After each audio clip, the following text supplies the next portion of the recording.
Hey, bienvenue les cuistots, bienvenue dans le nouveau studio World Food Hack spécialement dédié à la chaîne. Vous verrez qu'il y a plein de choses qui vont se passer là-dedans. Là pour le moment, ça ne sera que l'intro, mais vous verrez dans les vidéos suivantes, à partir de dans 2 semaines, qu'on va pouvoir réutiliser ce studio pour faire pas mal de choses.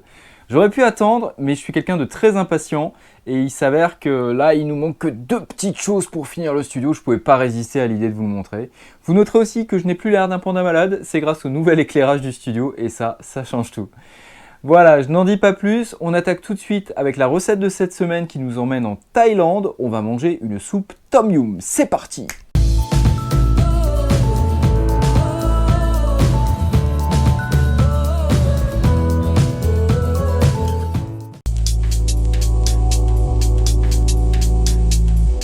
Ah, la Thaïlande, c'est magnifique plage. Mais je sens que je n'ai pas toute votre attention. Donc on va changer, on va prendre l'université. Maintenant que j'ai toute votre attention, parlons de la soupe Tom Yum. Tom, ça veut dire de l'eau bouillie, donc de la soupe, basiquement. Et Yum, ou Yam, c'est un plat de salade composée. Donc la soupe Tom Yum, c'est une soupe aux légumes, enfin, avec des légumes, mais pas forcément aux légumes, parce qu'il y a également d'autres choses. Déjà, c'est un bouillon, c'est pas une soupe de légumes. Et puis en plus, il y a des crevettes. Et surtout, la marque de fabrique, c'est la feuille de Kombava, ou de citron kaffir, comme on l'appelle. Et ça change tout. Et comme ce n'était pas encore assez citronné, on rajoute encore de la citronnelle et bien sûr du piment, sinon on ne serait pas en Thaïlande. Est-ce que ça vous donne envie? On est parti? Allons voir tout de suite comment on fait une soupe Tom Yum.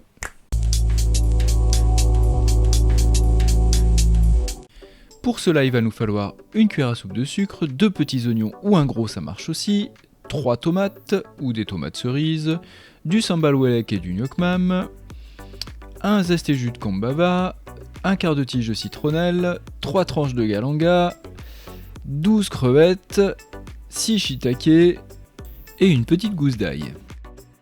Donc déjà dans mon cas, s'agissant de shiitake non frais, je les ai mis à réhydrater. J'ai coupé la citronnelle et je vous montre comment on la coupe.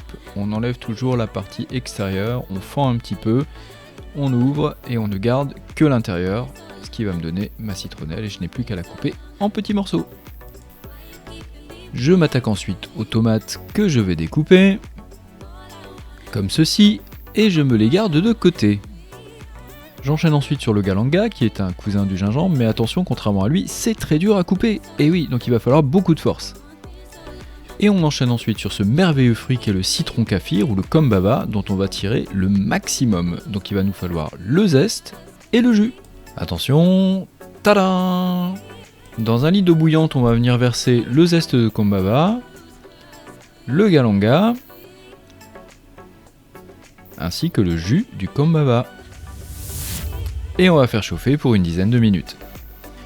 Pendant ce temps-là, on va découper nos oignons, qu'on va rajouter à nos tomates. On va extraire nos 3 cuillères à soupe de nuoc mam et une cuillère à café de sambal welek.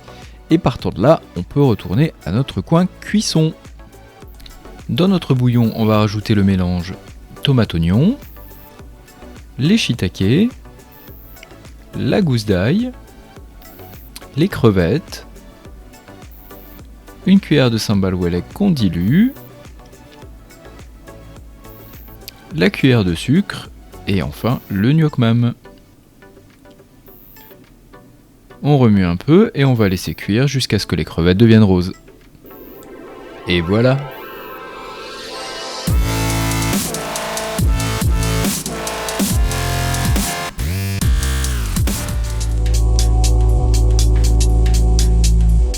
Et voilà, c'est le moment de la séquence dégustation pour laquelle j'ai encore une excuse pour ne pas avoir les enfants. C'est parce qu'ils étaient là il y a 2 minutes, mais que ça, enfin, ou 10 ou 20, parce qu'on a eu un petit problème de son, donc on a dû faire 2 séquences dégustation de la soupe Tom Yum. 2 fois ils en ont mangé à la suite, et je crois qu'à la 3e, ils m'auraient tué.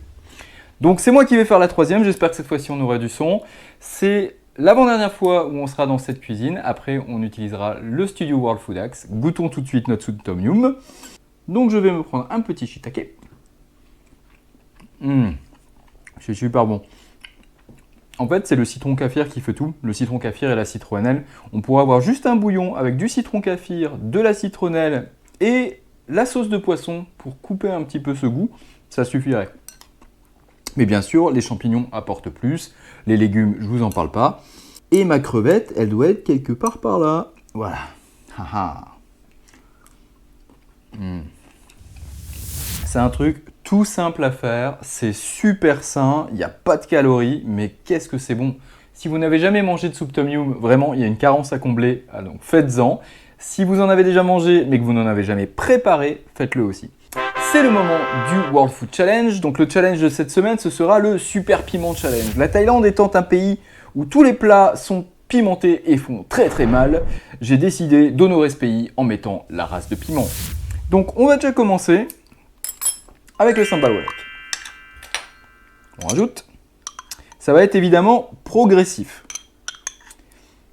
On va rajouter du sambal welek, voilà. Sachant qu'il y en avait déjà dans le plat. Je vais éviter quand même de lécher la cuillère, je ne suis pas suicidaire non plus. Et on goûte. Ça reste acceptable. C'est relevé, mais sans plus. J'ai ici un mélange poivre et piment. On mélange. Ça sent bon le poivre. Ça commence à picoter, mais le poivre apporte vraiment quelque chose. J'avais pas mis de poivre dans la préparation, c'est une erreur, j'aurais dû en mettre. Ça reste acceptable. J'ai ici du piment chipotle. Rajoute. Voilà, qui est un peu le cousin du paprika fumé, mais qui pique, version piquante. Ah, ça commence à picoter. Donc si je transpire, c'est normal. On va rajouter des jalapenos qu'on va laisser un petit peu infuser dedans. En tout cas, avec les shiitake, ça passe crème. Le piment fait bien ressortir le shiitake. Le jalapenos, il faudrait que je le laisse imbiber un petit peu plus, en temps que ça diffuse un petit peu. Mais honnête,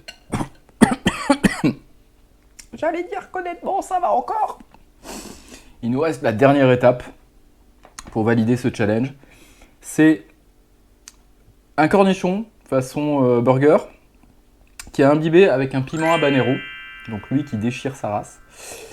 Et donc, on mélange les deux. Et on attaque. Clairement, le piment habanero, c'était de trop. Je me liquéfie littéralement de l'intérieur. Je n'ai plus de lèvres. Je ne sens plus rien. Je crois que je vais boire un grand verre de lait. Je transpire comme pas possible. Ne faites pas ça chez vous. Ou alors si vous le faites, soyez prêts à y passer. Voilà, on va se dire les choses clairement. Néanmoins, dans sa version plus ou moins normale, ce plat est validé. Le challenge, je l'ai fait, même si je suis plus tout à fait vivant. Donc c'est validé aussi. Nous on se dit rendez-vous samedi prochain, 10h comme d'habitude. Cette fois-ci, on part en Autriche, manger des... je ne peux pas dire. Mais d'ici là, portez-vous bien, mangez bien, buvez un grand verre de lait. Et à bientôt pour de nouvelles aventures. Et ciao!